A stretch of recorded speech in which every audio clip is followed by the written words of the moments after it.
Agora, vamos começar falando desse jogo do Corinthians, porque o Corinthians tem aí a Sul-Americana pela frente. A gente já falou algumas vezes aqui que o Corinthians precisa abdicar de alguma competição, né? O Corinthians tem a Copa do Brasil, que eu duvido que ele vá poupar jogadores contra o Flamengo numa semifinal, e tem o Brasileirão. Mauro César Pereira, é uma competição que o Corinthians tem que ir reservaço, na sua opinião? Será que o Corinthians tem que falar, ó, Sul-Americana, se vier lucro, a gente não vai usar titular, não vai usar nada? Ou não? Ou por ser quartas de final, tem que ter ali o time titular, Mauro? Porque o Ramon Dias precisa fazer alguma coisa. Porque o rebaixamento tá muito difícil de sair. Pelo que a gente já falou aqui várias vezes. Copa do Brasil não vai poupar. Ou seja, a escolhida vai ser a Sul-Americana, né, Mauro? Eu não sei se vai deixar de lado, porque tem um detalhe aí que é o Depay, o Memphis Depay, né? Ele, se tem um título que ele pode ser campeão, é o da Sul-Americana. Ele não pode jogar a Copa do Brasil, o brasileiro, a obrigação para não cair. E então, será que o Corinthians traz esse jogador só para tirar do rebaixamento? Ou sonha? Porque parece que o Corinthians tem a ambição de ganhar alguma coisa esse ano, além de escapar da volta à segunda divisão. E o principal jogador, mais caro, jogador contratado, ele não pode jogar a Copa do Brasil. Então, acho que é um dilema aí também, né? Esvaziar a Copa do Brasil, esvazia um pouco a participação do holandês. E aí?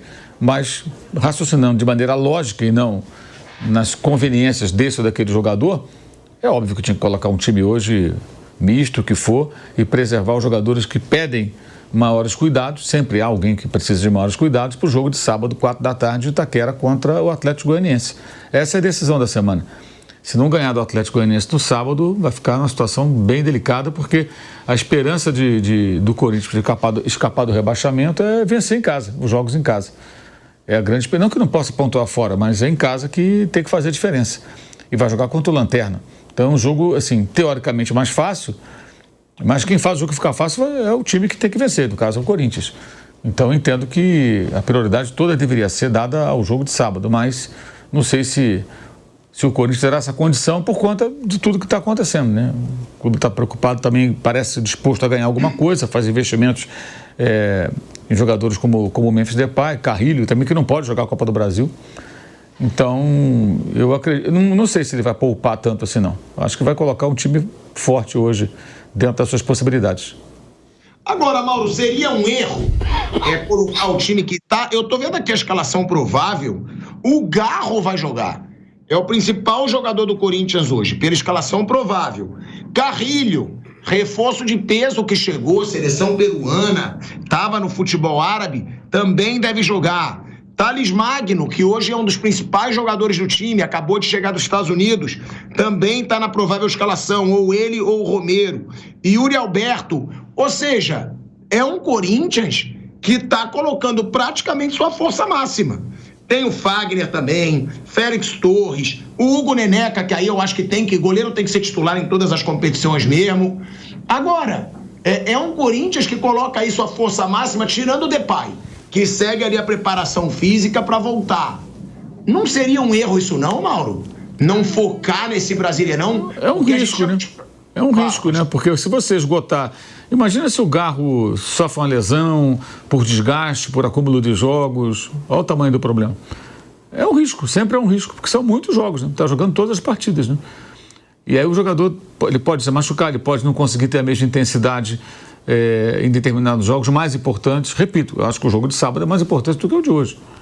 O Carrilho jogar, ok, está chegando agora, já põe para jogar, pegar ritmo. O Thales Magno tem sido substituído nos jogos, então também acho que não deve estar com a minutagem tão alta. Acho que tem que analisar caso a caso e deveria ter um cuidado maior com jogadores mais propensos a desgaste, a lesão em função disso e com minutagem muito alta e tentar priorizar o jogo de sábado. Eu penso assim, terça e sábado, 2 jogos. Quem é que você tem que economizar aqui nessa semana? Esse. São importantes? São. Guardo tudo para sábado. Fica no banco hoje. De repente joga alguns minutos. Os que estão mais inteiros, vai para o jogo. Vai hoje, vai sábado, tudo bem. Cada caso é um caso, né? Esse é um carro. Até agora ele está com bom desempenho. Mas todo mundo sabe, o acúmulo de jogos sempre acena com um certo risco. E o time tem uma dependência grande dele, né? Muito grande, né? E o Depay tem previsão? Eu não vi nenhuma previsão de quando ele vai estrear, né? Estou curioso saber se vai ser sábado, quando vai ser, né? Fala-se sábado, levando em conta que o aniversário será o lanterna do campeonato. Pois é. É isso. Porque ele tem que jogar logo, né? Ele veio para cá para salvar o clube, né? Não vai ter que jogar. Essa criança tem que ser colocada em campo rapidamente. Tudo indica, Mauro, que seja no sábado, tá? Até deixando claro, né? Nosso diretor Kaique Lima, corintiano, tava desesperado, me pedindo ingresso para ver a estreia do Depay e eu consegui para ele, Vanderlei Nogueira. Consegui aí 2 ingressos pro Kaique Lima, pra ele ir. Ele tava eufórico, falando que é a estreia do Depay, que é a hora da virada, que ele queria estar no estádio. E provavelmente, Mauro, é isso que o torcedor corintiano tá pensando nesse momento. Assim como o Kaique, nosso diretor, quer ir nesse jogo contra o Atlético Goianiense, porque provavelmente vai ser a estreia do Depay, né? É o que tá sendo dito pra imprensa, que ele tá se preparando, que ele tá... e diz até que ele tá treinando bastante, tá? A informação é que o Depay tá se dedicando muito para já voltar a atuar, né? Agora, estrear pelo Corinthians contra o Atlético Goianiense no fim de semana. Fortaleza é favorito para esse confronto. Primeiro que seria favorito mesmo se o Corinthians focasse na Sul-Americana. Porque hoje o time do Fortaleza é mais forte que o time do Corinthians. Hoje o Fortaleza tem mais time, hoje o Fortaleza briga pela liderança do Brasileiro. Fortaleza é o último finalista aí da Sul-Americana, né? Joga bem, tem um baita treinador, tem gestão, né, com o Marcelo Paes. Então o Fortaleza já seria favorito. Nessa situação ainda que o Fortaleza tem a Sul-Americana como seu principal foco. Já provou isso usando o time misto aí no Campeonato Brasileiro nos 2 últimos jogos. E joga melhor, né, Bruno? É um Fortaleza que joga muito bem. Aí vão dizer, mas o Fortaleza vem de resultados negativos. Vamos lá, gente. Fortaleza vem de resultado negativo contra o Botafogo no Newton Santos. Contra o Internacional no Beira-Rio, que é um jogo difícil, mas foi prejudicado pela arbitragem. Porque o segundo gol do Inter, o mercado fica montado em cima do zagueiro do Fortaleza e o juiz não marcou nada. Um tumulto na área. E aí o zagueiro fica imobilizado, gol do Internacional. E também teve um empate contra o Atlético Paranaense, todos fora de casa. Vale lembrar que agora o Fortaleza vai ter uma sequência em casa. O Fortaleza pode se recuperar agora, tem 2 jogos em casa, agora o Fortaleza. Mas o foco dele é a Sul-Americana, isso está bem visível. Vai ver porque a diretoria acredita que seja a competição mais fácil para o Fortaleza conquistar um título histórico. Então o Fortaleza, né, Bruno, por essa situação de ter o foco na Sul-Americana e o Corinthians não, e por jogar muito melhor que o Corinthians nessa temporada e na passada, é favorito, né, Bruno? Você vê como as coisas mudaram. Dificilmente há um tempo atrás a gente diria que o Fortaleza era favorito contra o Corinthians no mata-mata. E hoje é. Favorito, sim. E ano passado tirou o Corinthians, né? Ano passado os dois fizeram uma semifinal de Copa Sul-Americana e o Fortaleza eliminou o Corinthians. E esse ano se enfrentam de novo, agora uma fase antes, nas quartas de final. Então o Fortaleza, ele é favorito sim no confronto e é um time que joga para tentar ganhar a Sul-Americana, chegou muito perto e tem sim condição de ganhar. O Corinthians até fez um jogo bom contra o Fortaleza no Campeonato Brasileiro lá em Fortaleza, acabou derrotado, até conseguiu, teve chance de fazer gol, não conseguiu, que é um problema, é um dos problemas desse time do Corinthians, mas o Fortaleza é um time melhor, mais estruturado, joga melhor, então ele é favorito sim. E do lado do Corinthians, essa questão de competição, de priorizar ou não, eu acho que não só no Corinthians, né, mas no Corinthians, nesse momento é bem claro, há uma dificuldade dos times de deixarem muito claras as suas prioridades, as suas preferências, e há um certo medo de colocar o mata-mata, seja ele qual for, em segundo plano, em terceiro plano. Os clubes têm medo de assumir isso, né? A eliminação, ela acaba causando protestos, reclamações quando um time é eliminado de um mata-mata. E os clubes, muitas vezes, não só o Corinthians, aqui no futebol brasileiro, eles têm muito medo de assumir. Olha, nossa prioridade é essa aqui. Nós vamos tentar passar desse mata-mata, se não der, não é nossa prioridade. O treinador, ele tem autonomia para escalar um time reserva nessa competição, porque a gente tem coisas mais importantes. E no caso do Corinthians tem uma emergência, que é salvar do rebaixamento, o que também às vezes me parece que não tem ainda esse senso de emergência no Corinthians. Eu não sei se há uma coisa proposital de tentar minimizar uma situação, ou se realmente às vezes falta noção de quão grave é a situação do Corinthians no Campeonato Brasileiro. Mas às vezes eu fico meio impressionado com entrevistas das pessoas do Corinthians, que não parece que a situação no Brasileiro é tão grave quanto é, e ela é muito difícil. A situação do Corinthians no Brasileiro ela é difícil para valer. O Corinthians ele tem uma chance real de ser rebaixado. Ele pode se salvar, claro, mas há uma chance muito clara de rebaixamento. E me parece que faltando 12 rodadas ainda não caiu a ficha, né? Me parece que ainda tentam passar uma imagem, não, tá tudo bem, daqui a pouco a gente vai sair. Esse aí de daqui a pouco a gente vai sair falavam quando faltava 20 rodadas, 22. Agora faltam 12, né? Tá ficando cada vez mais apertado. Eu queria deixar claro aqui os próximos jogos do Corinthians, tá? O Corinthians tem o Fortaleza hoje, tá? Fora de casa. Tem o Atlético Goianiense em casa no sábado. Esse jogo a gente já falou, é obrigação o Corinthians vencer esse jogo. É obrigação, é contra o lanterna do campeonato. Provavelmente estreia do Depay, estádio vai estar lotado. Precisa vencer esse jogo do Atlético Goianiense. Aí vai ter o jogo de volta em casa contra o Fortaleza, pela Sul-Americana. Depois tem o São Paulo no Morumbi, tá? Clássico fora de casa. Flamengo pela Copa do Brasil. Ainda não está definido se o primeiro jogo vai ser no Rio ou em São Paulo. Depois tem o Internacional, vai enfrentar o Internacional em Itaquera, o Inter que está crescendo, está evoluindo muito, está começando a subir ali para o topo da tabela. Aí o Flamengo de novo e o Atlético Paranaense também em São Paulo. Ou seja, o Corinthians tem Atlético Goianiense, Internacional e Atlético Paranaense. 3 jogos em casa. E tem o São Paulo fora. Depois vai ter o Cuiabá fora também, que é confronto direto. Não é uma má sequência não, né, Mauro? Claro, é difícil você ter uma sequência fácil no Campeonato Brasileiro.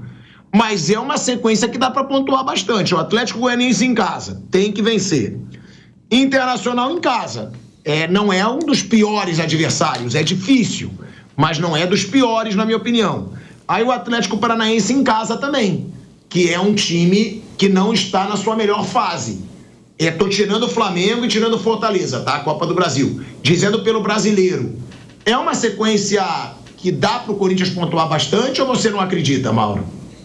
Pode pontuar, mas o Corinthians não é um time muito confiável, né? Essa que é a questão. É um time que tem alguns bons momentos, mas não dá para ter tanta certeza. Aliás, o Corinthians perdeu muitos pontos em casa desse campeonato. Agora, com os reforços, todos esses jogadores, a expectativa é de que melhore, mas, assim, não dá para ter toda essa certeza. Por isso que eu acho que a mobilização e a concentração tem que ser voltadas para esse jogo de sábado e para os demais do Campeonato Brasileiro. Me parece que no clube muita gente não tem a noção do perigo que o Corinthians corre, né, de rebaixamento. Pela maneira como as coisas são encaminhadas, como os dirigentes reagem, certas declarações, meio fora do contexto real do time, né? Agora vai ter que jogar bem, vai ter que jogar concentrado, vai ter que fazer bons jogos. Esses jogadores que estão chegando vão ter que fazer diferença. Se tudo correr bem, sim, o time está mais forte. Tem muito investimento. Eu vi uma matéria ontem no GE, 22,5 milhões de reais a folha de pagamento do Corinthians. Eu não sei se esse número está correto, porque eu acho que era maior. Porque recuando uma semana no tempo, a gente ficou sabendo que a informação era essa, 22 milhões, mas de folha de pagamento e mais um valor respeitável de direitos de imagem. É um negócio de louco, né? Então para um clube que deve 2,3 bi, eu confesso que eu tenho dúvidas se o número é esse. Com relação aos números. Ou seja, daí para mais. Daí para mais, não é para menor. Isso aí. É assustador. E semana passada, por exemplo, eu li uma declaração do Fred Luiz, que é o CEO, né? Trabalhou no Flamengo, foi funcionário do Flamengo também. Porque em 2013 o Flamengo queria ser o Corinthians, óbvio. Evidente, né? O Flamengo em 2013 estava começando a sua reestruturação. O Corinthians era o campeão da Libertadores, o campeão mundial, tinha uma dívida pequena. Só que falar de 2013 não adianta nada. Isso é o tipo de declaração para massagear o ego do torcedor. Só que ele não está falando de 24, está falando de 13. Então a grande questão é por que os papéis se inverteram, né? Eu acho que esse tipo de coisa só serve para iludir a torcida. Porque assim, o que acontece? Uma coisa muito comum nesses momentos, A gente recebe esse tipo de mensagem, né? Assim, tão boba, tão pueril, tão ingênuo. O cara manda assim: você está com inveja do Corinthians? Eu falo: por quê? Quem vai ter inveja de um clube que está nessa situação? Da grandeza do Corinthians. Gente, isso é uma besteira. Olha, o torcedor, se você estiver falando com um jornalista, é um papo furado isso aí, está perdendo teu tempo. Se você falar com um torcedor, cara, todo torcedor tem orgulho do seu clube, independentemente do tamanho dele. Essa é a grande beleza do futebol. Também da babaquice achar, não, porque o meu time tem mais títulos. Não, seu time é até mais fácil você torcer por um time que tem muitos títulos. Difícil é torcer por um time que perde, que é time pequeno, que você luta com dificuldade, né? Ah, o Corinthians é muito grande, como o São Paulo também é, o Palmeiras também é, como o Flamengo é, o Vasco é, o Inter é, o Bahia também é um grande clube, tem vários grandes clubes, né? Agora vou pegar um exemplo assim, o cara que torce pro Náutico, que é um dos 3 grandes lá de Pernambuco, fica ali entre a segunda e a terceira divisão. O Santa Cruz, que chega a ficar sem série.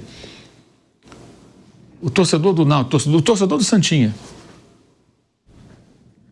Qual o problema de ser torcedor do Santinha? Porque o time está na 4ª divisão. Aí que é difícil, aí que o cara mostra que é apaixonado mesmo e vai dizer para ele que o time dele não é o maior do mundo, que ele ama de paixão. Essa é a beleza do futebol. Então, essas discussões, elas não levam a nada.